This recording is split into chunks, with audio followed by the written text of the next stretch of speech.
आज हम human reproduction को अपनी मुट्ठी में कर लेते हैं।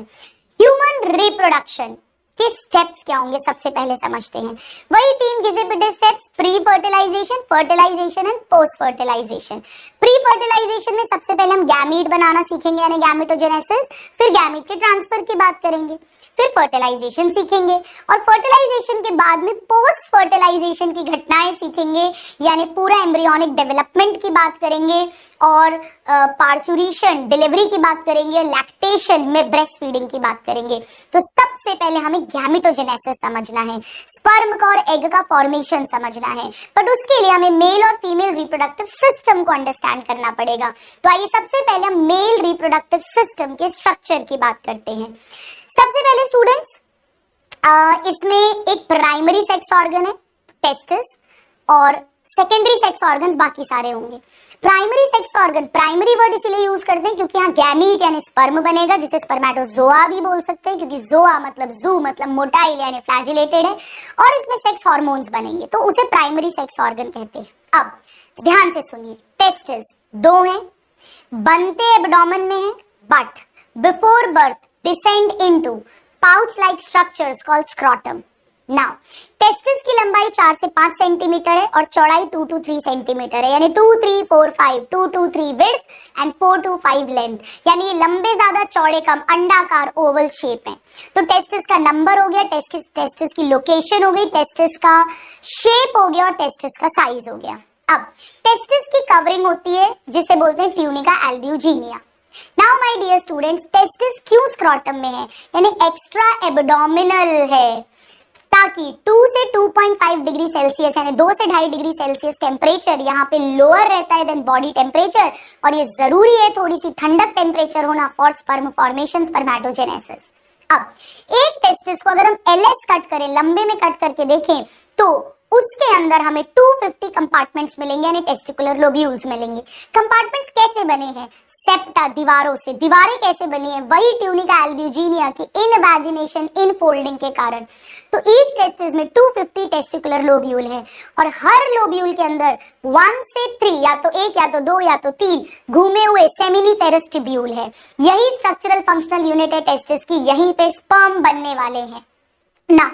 सेमिनिफेरस ट्यूब्यूल, दो सेमिनिफेरस ट्यूब्यूल के बीच की जगह को इंटरस्टिशियल स्पेस या इंटरस्टिशियल स्पेस बोलते हैं।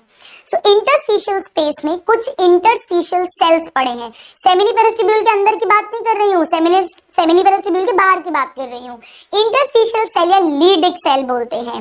एंटीरियर पिट्यूटरी से एलएच ल्यूटेनाइजिंग हार्मोन निकलता है, ब्लड में डाला जाता है, टेस्टिस में इसी इंटरस्टिशियल या लीडिक सेल पर काम करता है और यहाँ पे एंड्रोजन्स यानी टेस्टोस्टेरोन मेल सेक्स हार्मोन्स का पूरा ग्रुप जो है उसे निकलवाता है और ये फिर स्पर्म फॉर्मेशन करवाएगा, सेकेंडरी सेक्स कैरेक्टर्स का डेवलपमेंट, सेकेंडरी सेक्स ऑर्गन्स का development, sex Dzire, masculine body, anabolism, ये सब कुछ करवाएगा जो एंड्रोजन्स है। एंड्रोजन पूरे ग्रुप को बोलते हैं। एंड्रो मतलब मेल, मेल सेक्स हार्मोन्स जिनमें से मोस्ट कॉमन टेस्टोस्टेरोन है। आपके लेवल पे दोनों में से कुछ भी लिखा एक ही तरह से आंसरिंग होगी। नाउ सेमिनिफेरस ट्यूब्यूल के अंदर टीएस अगर हम कट करें तो इसमें कुछ सिंपल क्यूबॉइडल एपिथेलियम है, इन्हें प्राइमोर्डियल जर्म सेल या स्पर्मेटोगोनिया कहते हैं, इन्हीं से स्पर्म बनेंगे और बीच बीच में कुछ कॉलमनार लंबे लंबे सेल्स हैं जिन्हें सर्टोली सेल बोलते हैं, जो इनकी मम्मियां हैं जो इनको नरिश करेंगी डेवलपिंग स्पर्म्स को। तो ध्यान रखना, लीडिक सेल सेमिनिफेरस ट्यूब्यूल के बाहर है और सर्टोली सेल सेमिनिफेरस ट्यूब्यूल के अंदर है। ये जो स्पर्मेटोगोनिया है एंड सर्टोली सेल है, ये जो पूरी एपिथेलियम बनती है इसे जर्मिनल एपिथेलियम कहते हैं। इतना क्लियर हो गया? चलिए अब होगा क्या, सबसे पहले सेमिनिफेरस ट्यूब्यूल में स्पर्म बनेंगे। ये स्पर्म हमें अल्टीमेटली सीमेंस के थ्रू बाहर निकालने, तभी फीमेल रिप्रोडक्टिव ट्रैक्ट वजाइना में जाएंगे। तो होता क्या है, टेस्टिस में छोटे छोटे एक ऐसा जाल जैसा बन जाता है डक्ट्स का जिसे बोलते हैं रेटे टेस्टिस, उसमें स्पर्म्स डाल दिए जाएंगे।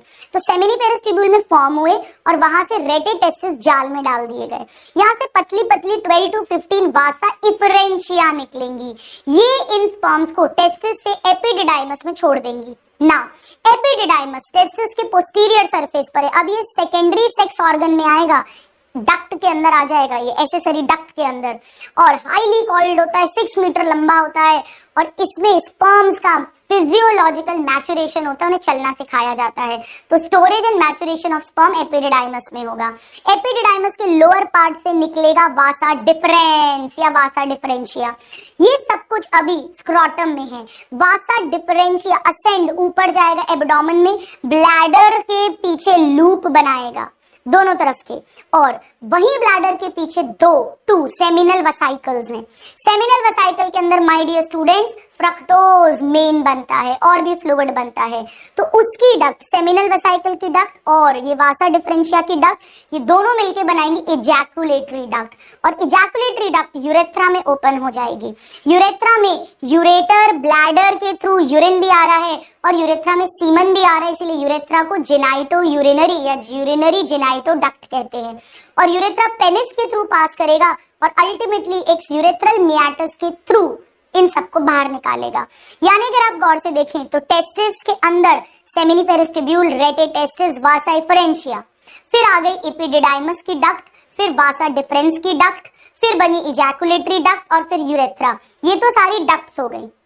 इसके अलावा सेमिनल वसाइकल ग्लैंड हो गया, एसेसरी ग्लैंड, प्लस ब्लैडर की बेस पर एक सिंगल प्रोस्टेट ग्लैंड है और उनके नीचे दो मटर के साइज के बराबर काउपर्स या बल्बो यूरेथ्रल ग्लैंड है। मेन प्रोस्टेट से कैल्शियम आयंस निकलते हैं स्पर्म को मोटिलिटी देने के लिए। ये सब कुछ भी इसी यूरेथ्रा में डाल दिया जाएगा। यानी 3 टाइप के ग्लैंड है, seminal vesicle 2 in number, prostate gland 1 in number and Cowper या बल्बो यूरेथ्रल 2 इन नंबर। ये है एसेसरी ग्लैंड्स। बाकी डक्ट्स हो गई और बाकी अपना टेस्टिस प्राइमरी सेक्स ऑर्गन हो गया, और स्क्रोटम और पेनिस एक्सटर्नल जेनिटिलिया जो बाहर से देखने को मिलेगा। अब पेनिस के अंदर भी जो एंटीरियर डायलेटेड पार्ट है that is called glans penis, और उसमें भी जो फ्रंट की लूज सी स्किन है दैट इज कॉल्ड प्रेप्यूज। डन। अब स्टूडेंट्स होगा क्या? सीमन किसे कहेंगे? सीमन हम कहेंगे जो स्पर्म्स आ रहे हैं प्लस सेमिनल वसाइकल, प्रोस्टेट और काउपर, इन सबका सिक्रीशन। तो इनके सिक्रीशन को सेमिनल प्लाज्मा कहेंगे, उसमें स्पर्म ऐड हो गया तो बन गया सीमन। एक बार में एक इजैकुलेशन में 2 से 3 ml सीमन रिलीज होता है और हर ml में 100 मिलियन स्पर्म्स हैं, यानी एक इजैकुलेशन में 200 से 300 मिलियन स्पर्म्स होते हैं, जिनमें से 60% स्पर्म्स की मॉर्फोलॉजी बनावट सही होनी चाहिए एंड 40% की फास्ट विग्रस मोटिलिटी। मैं इसे कैसे याद रखती थी, मैं बड़ा कंफ्यूज होती थी कौन 60 है कौन 40 है। देखो पहले एक बच्चा पैदा होता है तो उसकी शक्ल दिखती है, बाद में चलना सीखता है, तो 60% नॉर्मल दिखने वाले, 40% तेज चलने वाले। इतना क्लियर हुआ? चलिए, यानी कि सेमिनल प्लाज्मा के अंदर कैल्शियम आयंस हैं, फ्रक्टोज मेन खाना है स्पर्म्स का, प्लस कुछ और एंजाइम्स, सर्टेन एंजाइम्स वगैरह भी होंगे। अब स्टूडेंट्स हमें पहले समझना है, ये तो हमने एक स्ट्रक्चर की बात करी, डक्ट्स की बात की, ग्लैंड्स की बात की, एक्सटर्नल जेनिटिलिया की बात की, प्राइमरी सेक्स ऑर्गन की बात की। अब हमें एक्चुअली स्पर्म बनाना सीखना है। स्पर्मेटोजेनेसिस बहुत आसान है। स्पर्मेटोजेनेसिस में 3 स्टेप होंगे। सबसे पहले जो स्पर्मेटोगोनिया यानी जर्म सेल है वो डिप्लॉयड है, 2n यानी 44 प्लस XY है, वो मल्टीप्लाई करेंगे, मल्टीप्लीकेशन फेज 1 से 2, 2 से 4, 4 से 8, पूरी जिंदगी चलता रहता है। स्पर्मेटोगोनिया से और स्पर्मेटोगोनिया बन रहे हैं, यानी माइटोसिस हो रहा है, मल्टीप्लिकेशन हो रहा है, ये भी डिप्लॉयड होंगी। अब कुछ स्पर्मेटोगोनिया खाना खाएंगी, ज्यादा ग्रो करेंगी यानी ग्रोथ फेज, और ग्रो करके बना लेंगी प्राइमरी स्पर्मेटोसाइट, यानी अभी भी वो डिप्लॉयड है, कोई फर्क नहीं पड़ा, अभी भी 44 प्लस XY है। अब यहाँ से मैचुरेशन फेज शुरू होगा, यहाँ से मियोसिस शुरू होगा। पहले मियोसिस 1 होगा, आप जानते हो मियोसिस 1 के बाद 1 से 2 डॉटर सेल बनते हैं और क्रोमोसोम नंबर आधा हो जाता है। तो यहाँ पर 1 प्राइमरी से 2 सेकेंडरी स्पर्मेटोसाइट बनेंगे, इक्वल साइज के बनेंगे, हैप्लॉइड हो जाएंगे, यानी 22 ऑटोसोम। 50% के पास X चला गया, 50% के पास Y चला गया। अब होगा मियोसिस 2। मियोसिस 2 बिल्कुल माइटोसिस जैसा होता है, तो इन दोनों की कार्बन कॉपी बन जाएंगी, यानी एक सेकेंडरी स्पर्मेटोसाइट से 2 स्पर्मेटिड और दूसरे से भी 2 स्पर्मेटिड, यानी 4 स्पर्मेटिड्स बन गए। ये सारे हैप्लॉइड होंगे, 22 plus X and 22 plus Y। तो हुआ क्या है, मैं फिर से कहती हूँ, स्पर्मेटोगोनिया से स्पर्मेटोगोनिया बना, माइटोसिस हुआ, मल्टीप्लिकेशन फेज, स्पर्मेटोगोनिया से primary spermatocyte, growth phase, again ये सब कुछ डिप्लॉयड है। और प्राइमरी स्पर्मेटोसाइट में मियोसिस 1 हुआ तो 2 सेकेंडरी, और उनमें मियोसिस 2 हुआ तो 4 स्पर्मेटिड बने। ये मैचुरेशन फेज समझ ही आ रहा है, सबसे लंबा फेज जिसमें मियोसिस हो रहा है। जहां ग्रोथ हो रही है ना स्टूडेंट, उसे एनसीईआरटी ने डिफरेंशिएशन लिखा है डायग्राम में, ठीक है ना, स्वरूप बदल रहा है इसीलिए। अब स्पर्म अभी भी नहीं बने, अभी स्पर्मेटिड गोलू मोलू है, हमें इससे दुबला पतला फ्लैजिलेटेड स्पर्म बनाना है। ये जो स्पर्मेटिड से स्पर्मेटोजोआ या स्पर्म बनाने का प्रोसेस है, इसे बोलते हैं स्पर्मियोजेनेसिस। स्पर्मियोजेनेसिस। और इसके लिए कुछ फैक्टर्स चाहिए, वो सर्टोली सेल मम्मी निकालती है, पर मम्मी को कमांड एफएसएच देता है। तो ध्यान से सुनो, स्पर्म फॉर्मेशन में तो एंड्रोजन टेस्टोस्टेरोन का रोल है, पर ये जो फाइनल स्टेप है इसके लिए ब्रेन से एंटीरियर पिट्यूटरी से एफएसएच आया, एफएसएच ने सर्टोली सेल पे काम किया और वहां से फैक्टर्स निकले जिन्होंने स्पर्मियोजेनेसिस कराया। अब स्पर्म रेडी हो गए सेमिनिफेरस ट्यूब्यूल के अंदर। अब स्पर्म अपना सर हेड एम्बेडेड धंसा देते हैं सर्टोली सेल मम्मी के अंदर खाना लेने के लिए। फिर जब अपना हेड डिटैच करेंगे और सेमिनिफेरस ट्यूब्यूल के ल्यूमन में आ जाएंगे, इसे कहते हैं स्पर्मिएशन। स्टूडेंट, इस पे बड़ा कंट्रोवर्शियल क्वेश्चन आया था नीट 2022 में। मैं पहले भी सही कंसेप्ट सिखाती थी अपने स्टूडेंट्स को कि सर्टोली सेल से सर को डिटैच करके सेमिनिफेरस ट्यूब्यूल के ल्यूमन में आ जाना स्पर्मिएशन है। हालांकि एनसीईआरटी में लिखा है release out from seminiferous tubule, होना चाहिए रिलीज इनटू सेमिनिफेरस ट्यूब्यूल का ल्यूमन। तो एनटीए ने कंसेप्ट सही माना, एनसीईआरटी को गलत माना था, तो इसीलिए कंसेप्ट अच्छे से ध्यान रखना। तो मल्टीप्लिकेशन फेज, ग्रोथ फेज यानी डिफरेंशिएशन, फिर मैचुरेशन फेज, फिर स्पर्मियोजेनेसिस और फाइनली स्पर्मिएशन। और अब ये स्पर्म्स अल्टीमेटली रेटिटेस्टिस, वासा फ्रेंचिया और फिर सीमन के थ्रू निकल जाएंगे बाहर। अब आइए स्पर्म के स्ट्रक्चर की बात कर लेते हैं।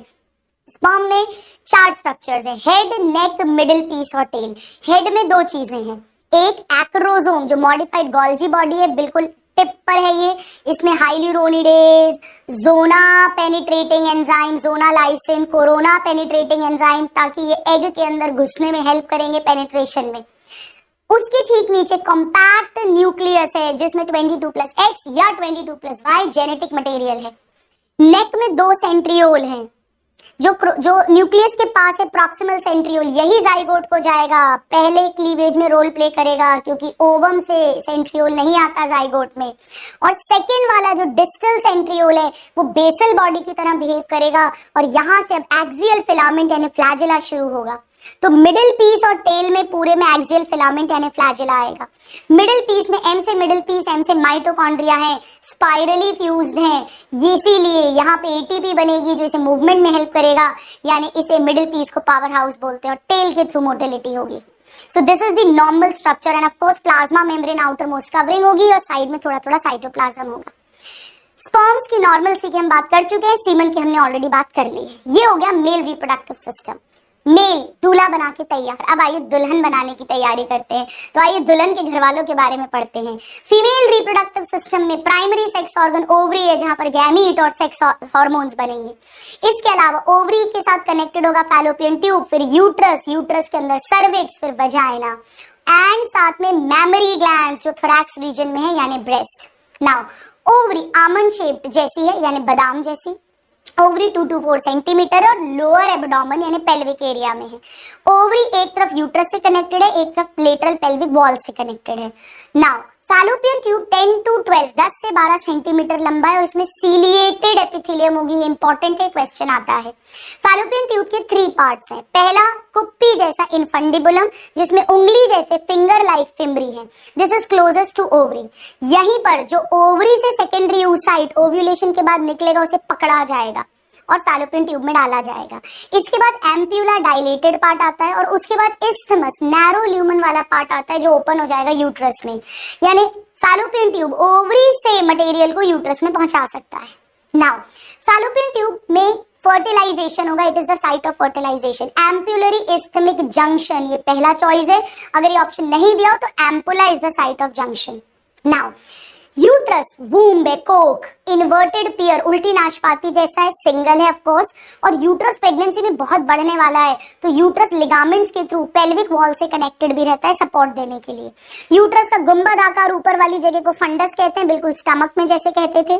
फिर यूट्राइन कैविटी होगी और लोअर नैरो पार्ट सर्विक्स हो गया, सर्विक्स की कैनाल सर्वाइकल कैनाल हो गई और फिर वेजाइना हो गई। वेजाइना में ध्यान रखना NKSSE non keratinised stratified squamous epithelium मिलती है। वेजाइना का थोड़ा एसिडिक पीएच होता है ताकि जर्म वर्म बैक्टीरिया वहां मर जाए। वेजाइना कॉइटल ऑर्गन भी होता है, नाउ बर्थ कैनाल किसे कहते हैं? Cervical canal plus vaginal canal, जिसके थ्रू डिलीवरी होगी, बर्थ होगा, बच्चे का जन्म होगा, उसे बर्थ कैनाल कहते हैं। ठीक है, अब थोड़ी सी बात हम कर लेते हैं पहले ओवरी की। ओवरी में सेंट्रल पार्ट मेड्यूला है, ओवरी के चारों तरफ कॉर्टेक्स है, आउटर पार्ट, और ओवरी में जर्मिनल एपिथेलियम यानी ऊगोनिया भी है। मेड्यूला पार्ट में ब्लड सप्लाई, नर्व सप्लाई आएगी, और कॉर्टेक्स के पार्ट में फॉलिकल्स बनेंगे जिनके अंदर ओवम का डेवलपमेंट अभी हम थोड़ी देर में सीखेंगे। डन। नाउ इसके अलावा एक्सटर्नल जेनिटिलिया की अगर मैं बात करूं तो फीमेल के अंदर एक मॉन्स प्यूबिस है जो प्यूबिक बोन के ऊपर है, कुशन है फैटी टिश्यू का जिसके ऊपर स्किन और हेयर है, दो पतले पतले फोल्ड है टिश्यू के, लेबिया माइनोरा, और उनको कवर करते हुए दो मोटे मोटे fleshy labia majora.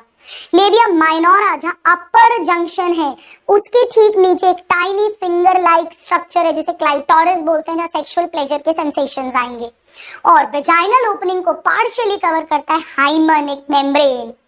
Hymen generally normally often torn फटता है फर्स्ट इंटरकोर्स पर कभी कभी persist even after coitus because thick होता है। हम लोग फिर ऐसे पेशेंट्स को ओटी में लेकर हल्का सा माइल्ड एनेस्थीसिया देकर और खुद डायलेटर से हाइमन रप्चर करवाते हैं, पर कभी कभी बिना कॉइटस के भी हाइमन रप्चर हो सकता है। जैसे कोई वजाइनल टैम्पून घुसाया था, ब्लीडिंग बहुत ज्यादा हो रही थी, रोकने के लिए कभी बचपन में, या साइकिलिंग, हॉर्स राइडिंग, कभी थाइस की स्प्लिट, ऐसा कुछ हो जाए तो भी ये हाइमन रप्चर हो सकता है। यानी हाइमन जरूरी नहीं है कॉइटस पर ही रप्चर हो, बिना कॉइटस के भी रप्चर हो सकता है और कॉइटस के बाद भी हो सकता है रप्चर ना हो। यानी हाइमन वर्जिनिटी का रिलायबल इंडिकेटर नहीं है ना। इसके बाद इसमें आते हैं मैमरी ग्लैंड्स। मैमरी ग्लैंड्स हम जानते हैं थोरैसिक एरिया में 2 मैमरी ग्लैंड्स हैं। मैमरी ग्लैंड में एक फैट है और एक ग्लैंडुलर टिश्यू है। ग्लैंडुलर टिश्यू, हर मैमरी ग्लैंड में 15 से 20, 15 से 20 मैमरी लोब्स हैं। इनके अंदर अंगूर के गुच्छे जैसे क्लस्टर ऑफ सेल्स हैं जिन्हें एल्विलाई बोलते हैं, जो मिल्क प्रोड्यूस करते हैं। प्रोलैक्टिन हार्मोन आएगा एंटीरियर पिट्यूटरी से, वो मिल्क प्रोड्यूस करवाएगा। ये इनसे छोटी छोटी डक्ट्स निकलती हैं एल्विलाई से जिन्हें मैमरी ट्यूब्यूल्स बोलते हैं, and several memory tubules join होंगे तो एक मैमरी लोब से एक डक्ट निकलेगी दूध लेके जिसे मैमरी डक्ट कहेंगे। तो अगर 15 से 20 लोब्स हैं तो 15 से 20 मैमरी डक्ट्स हो जाएंगी। नाउ कुछ कुछ मैमरी डक्ट्स आपस में फ्यूज होके डायलेट होंगी तो एम्प्यूलरी डक्ट, एम्प्यूला कह देंगे इसे। और फाइनली लैक्टिफेरस डक्ट के through milk will be suckled out from the nipples by the baby. Done. Now breast का डेवलपमेंट प्यूबर्टी तक ईस्ट्रोजन करेगा जो सेकेंडरी सेक्स हार्मोन है, कैरेक्टर है क्योंकि ये सेक्स हार्मोन है ईस्ट्रोजन। प्रेगनेंसी में एल्विलाई का नंबर प्रोजेस्टेरॉन बढ़वाएगा।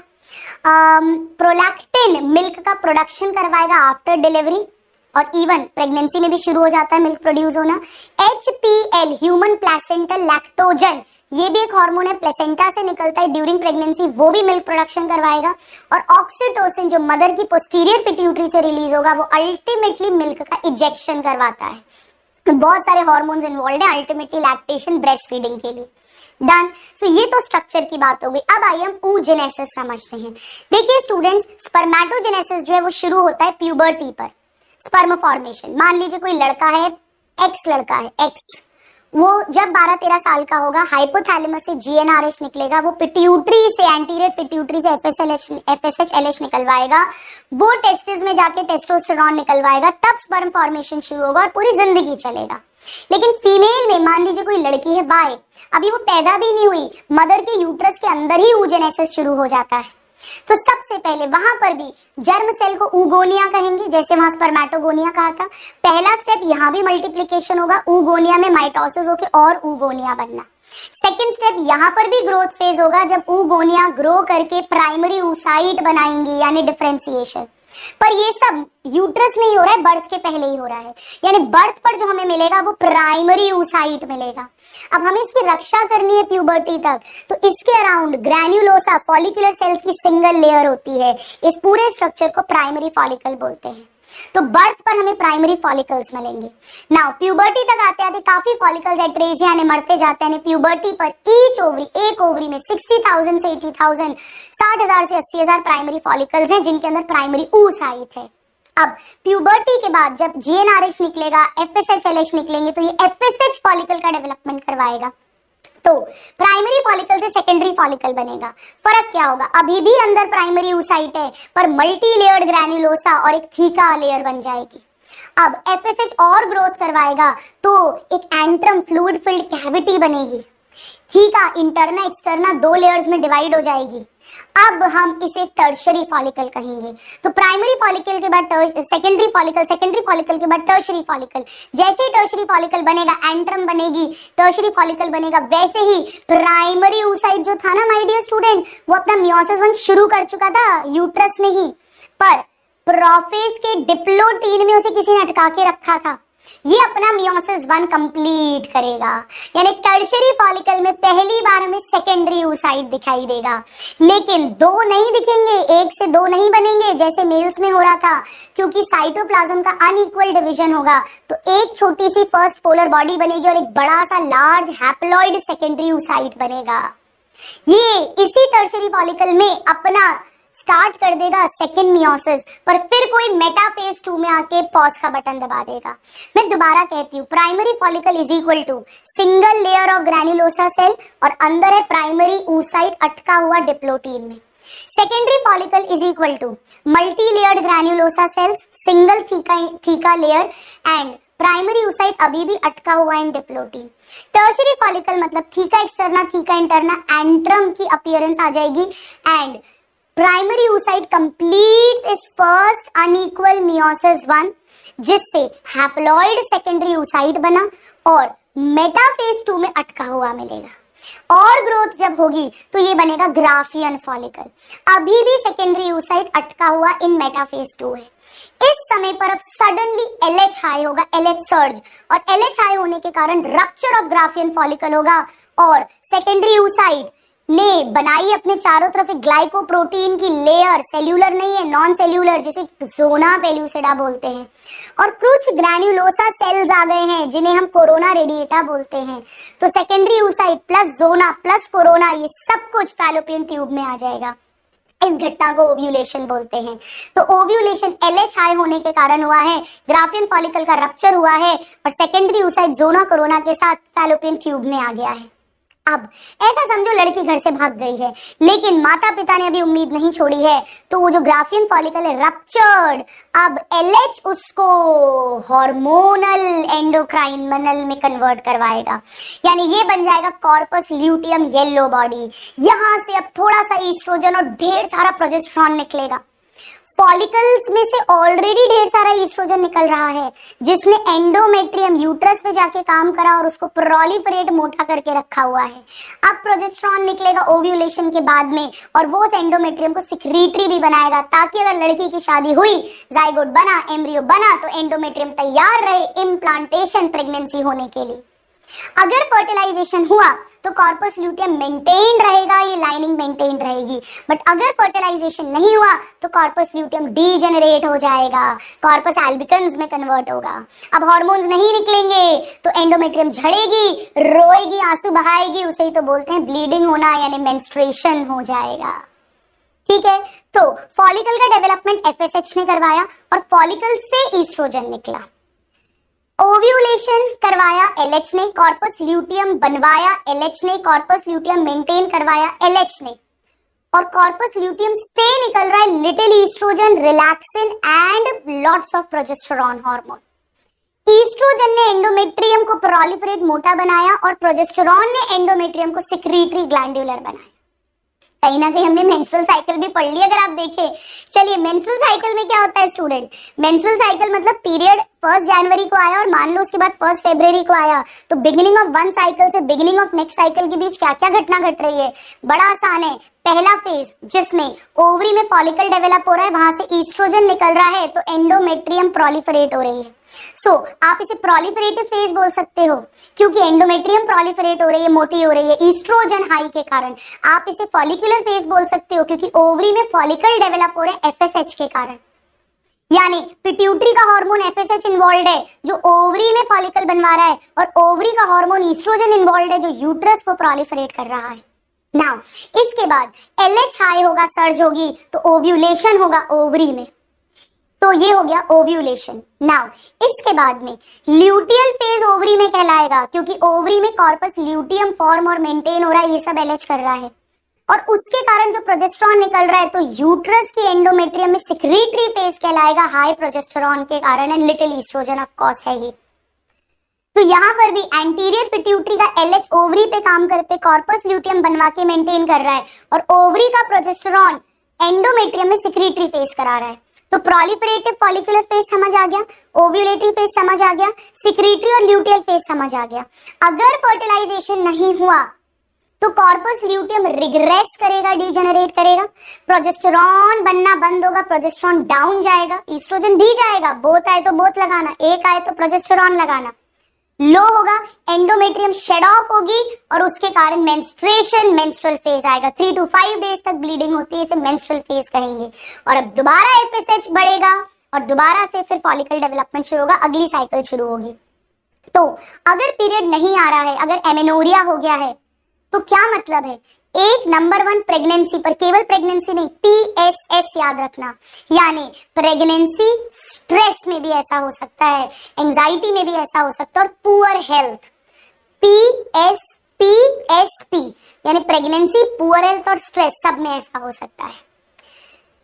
मीनार की जब फर्स्ट मेंस्ट्रुअल साइकिल आएगी उसे कहते हैं प्यूबर्टी पर, और मीनोपॉज, जिस दिन ये प्राइमरी फॉलिकल जिनके साथ वी आर बॉर्न स्टॉक खत्म हो जाएगा, उस दिन मीनोपॉज आएगा अराउंड 50 इयर्स ऑफ एज। यानी अगर किसी का साइक्लिक मेंस्ट्रुएशन हो रहा है तो हम कह सकते हैं कि उसका रिप्रोडक्टिव हार्मोन्स वगैरह सब कुछ बिल्कुल नॉर्मल है। It is indicative of normal reproductive functioning. अच्छे से क्लियर हो गया कौन सा फेज किस हार्मोन के कारण है और उसकी बढ़ने के कारण है या कमी के कारण है, बिल्कुल क्रिस्टल क्लियर दिमाग में। ये बहुत सिंपल है स्टूडेंट्स, अगर हम रिलेट करके पढ़ेंगे। अब समझो, वो जो लड़की भागकर गई है वो सेकेंडरी oocyte है, मेटाफेज 2 में अटकी हुई, अभी oogenesis कंप्लीट नहीं हुआ, जबकि स्पर्मेटोजेनेसिस तो पूरा का पूरा एक बार में कंप्लीट होता है। 1 से 2 सेकेंडरी एक स्पर्मेटोगोनिया से एक प्राइमरी स्पर्मेटोसाइट, उससे 2 सेकेंडरी स्पर्मेटोसाइट, उससे 4 स्पर्मेटिड यानी 4 स्पर्म बनते थे। पर यहाँ पर 1 oogonia से 1 प्राइमरी oocyte और उससे 1 सेकेंडरी oocyte, और एक तो पोलर बॉडी बनी है, और अभी 1 सेकेंडरी oocyte अटका हुआ है, फैलोपियन ट्यूब में चला गया है। अब समझे माय डियर स्टूडेंट्स क्या होगा इसके बाद। ये हमने मेजर सारी चीजें पढ़ ली। एंड यस, यूट्रस में 3 लेयर्स होंगी, सबसे बाहर थिन मेम्ब्रेनस पेरीमेट्रियम, बीच में मायोमेट्रियम स्मूथ मसल्स की बनी हुई, यही कॉन्ट्रैक्शन करेगी, लेबर पेन्स, डिलीवरी के टाइम पार्चुरेशन में रोल होगा। और एंडोमेट्रियम ग्लैंडुलर लेयर है जिसकी साइक्लिक हर महीने शेडिंग ऑफ होती है, यही इम्प्लांटेशन होता है। ईस्ट्रोजन इसे सिक्रीटरी बनाता है, प्रोजेस्टेरॉन इसे ईस्ट्रोजन प्रोलिफरेट करता है और प्रोजेस्टेरॉन सिक्रीटरी बनाता है।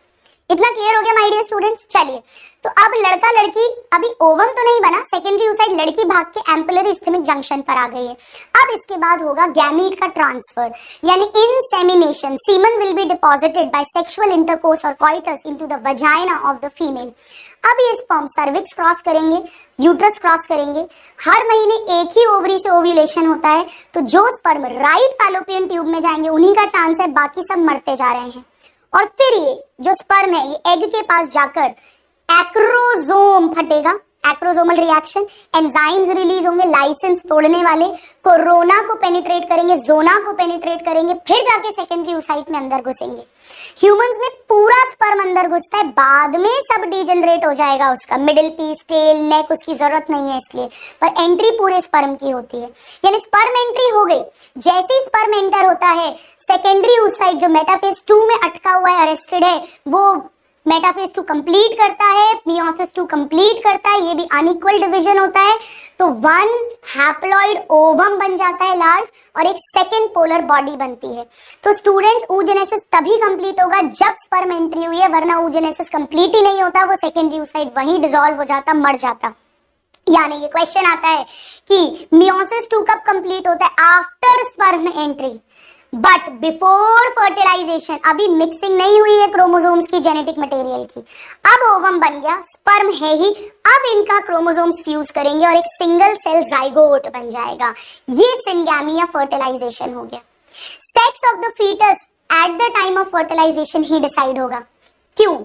क्योंकि एग तो सारे, ओवम तो सारे 22+X ही बनेंगे, पर स्पर्म या तो 22+X वाला फ्यूज करेगा या 22+Y वाला।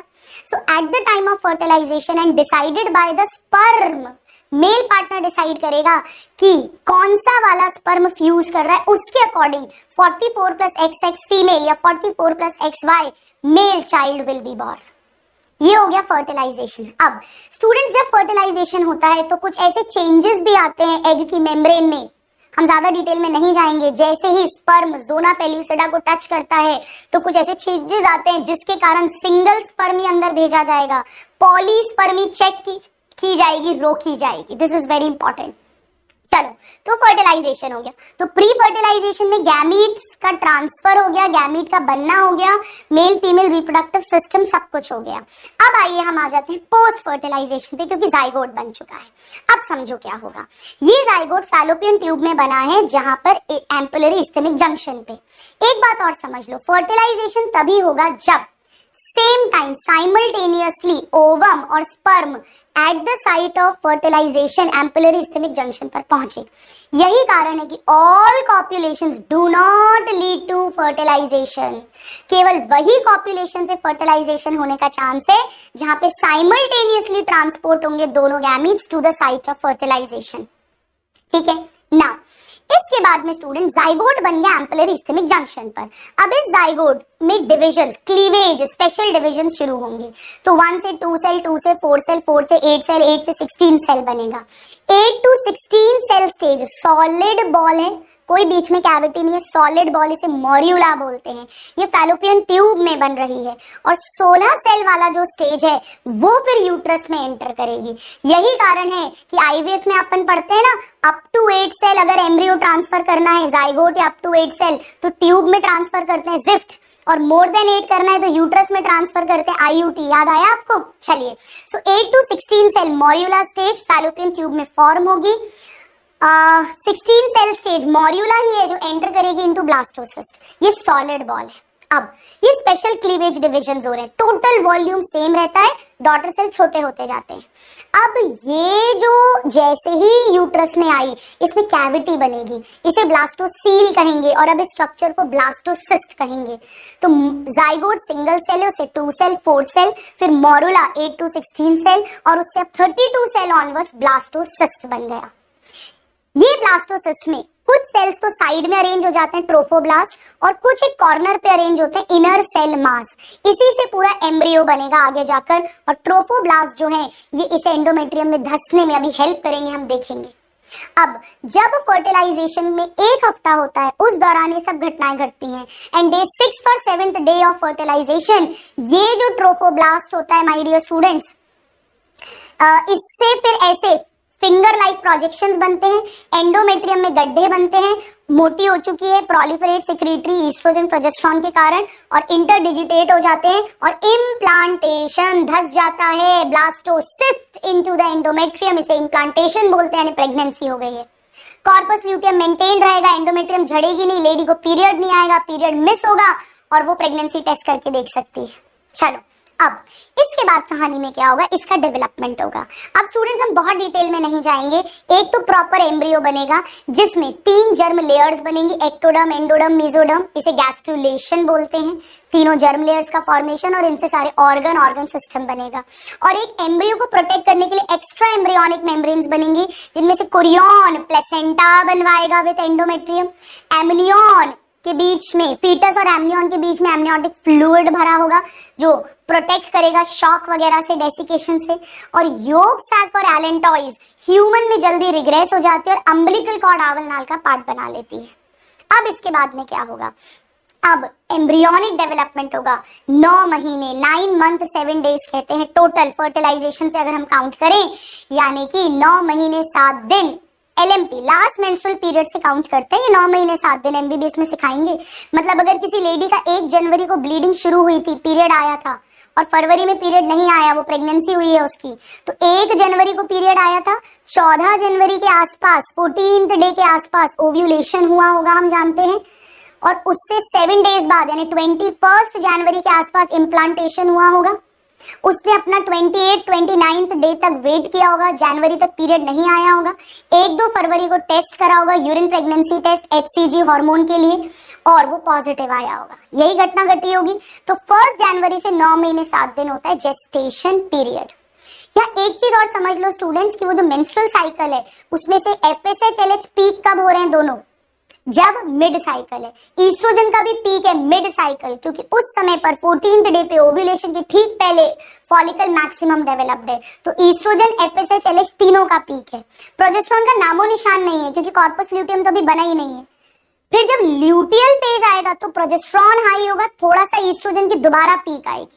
ठीक है, चल आगे बढ़ते हैं। अब आइए हम एम्ब्रियोनिक डेवलपमेंट के बारे में बात करते हैं। ध्यान से सुनिएगा। एक महीने के एंड में, eight the end of 1 month, heart is formed. Second month के एंड में उंगलियां, लिम्स एंड डिजिट्स, उंगली और हाथ पांव बन जाते हैं। 3 months के एंड में यानी फर्स्ट ट्राइमेस्टर के एंड में मेजर ऑर्गन सिस्टम सब बन जाते हैं। एक्सटर्नल जेनिटिलिया पूरा बन जाता है और लिम्स, डिजिट्स सब बन चुके हैं।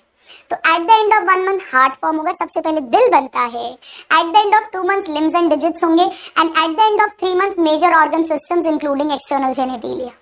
4th मंथ की डिटेल एनसीईआरटी में नहीं दी। 5th मंथ में क्या होगा, सर पे बाल आएंगे, हेयर ऑन स्कैल्प, और जैसे ही सर पे बाल आएंगे बच्चा बल्ले बल्ले करेगा, यानी फर्स्ट फीटल मूवमेंट फील होगा मदर को। तो 5th मंथ में सर पे बाल और first fetal movement. 6th month के एंड में पूरी बॉडी पे फाइन हेयर आएंगे, पूरी बॉडी पे आएंगे डियर स्टूडेंट्स, तो आई लैशेस भी बन जाएंगी, और आई लैशेस भी बन जाएंगी तो आंख खोल लेगा वो फीटस अंदर। मैंने क्या कहा, 6 मंथ के एंड में पूरी बॉडी पे फाइन हेयर, तो आई लैशेस फॉर्म होंगे और आईलिड्स ओपन हो जाएंगी। एंड 9 मंथ में fetus is ready to get delivered out. अच्छे से समझ में आ गया? सारी इंपॉर्टेंट पॉइंट्स एनसीईआरटी के हम कवर कर रहे हैं। अब 9 मंथ में वो रेडी है टू बी डिलीवर्ड आउट, जो जेस्टेशन पीरियड हो चुका है कंप्लीट। अब पार्चुरेशन समझना है। पार्चुरेशन एक कॉम्प्लेक्स न्यूरो एंडोक्राइन मैकेनिज्म है, यानी इसमें बहुत सारे न्यूरो यानी नर्वस सिस्टम भी इन्वॉल्व होगा और एंडोक्राइन यानी हार्मोन्स भी इन्वॉल्व होंगे। ध्यान से समझिएगा स्टूडेंट। एक बात समझ लो, प्लेसेंटा और अम्बिलिकल कॉर्ड में क्या डिफरेंस है। प्लेसेंटा में मदर की कोरियन, मदर के यूट्रस की एंडोमेट्रियम और फीटस के कोरियन वो उंगली जैसा बना लेते हैं और इंटरडिजिटेट कर जाते हैं। उस स्ट्रक्चर को प्लेसेंटा बोलते हैं। तो प्लेसेंटा में मदर का टिश्यू भी है, फीटस का टिश्यू भी है, ये बात ध्यान रखना। तो प्लेसेंटा के थ्रू मदर की बॉडी से O2 न्यूट्रिएंट फीटस को मिलेगा, फीटस का CO2 वेस्ट मदर की बॉडी में वापस डाला जाएगा। प्लेसेंटा के थ्रू प्लेसेंटा कुछ हार्मोन्स भी बनाएगा, जैसे ईस्ट्रोजन, प्रोजेस्टेरॉन प्लेसेंटा भी बनाता है। HPL human placental lactogen placenta बनाता है। प्लेसेंटा ह्यूमन कोरियोनिक थायरोट्रोपिन बनाता है जो थायराइड बढ़वाता है ताकि फीटस की फिजिकल, मेंटल, सेक्सुअल ग्रोथ हो। ह्यूमन कोरियोनिक गोनाडोट्रोपिन HCG भी बनवाता है। ह्यूमन कोरियोनिक सोमैटोट्रोपिन यानी ACTH भी बनवाता है।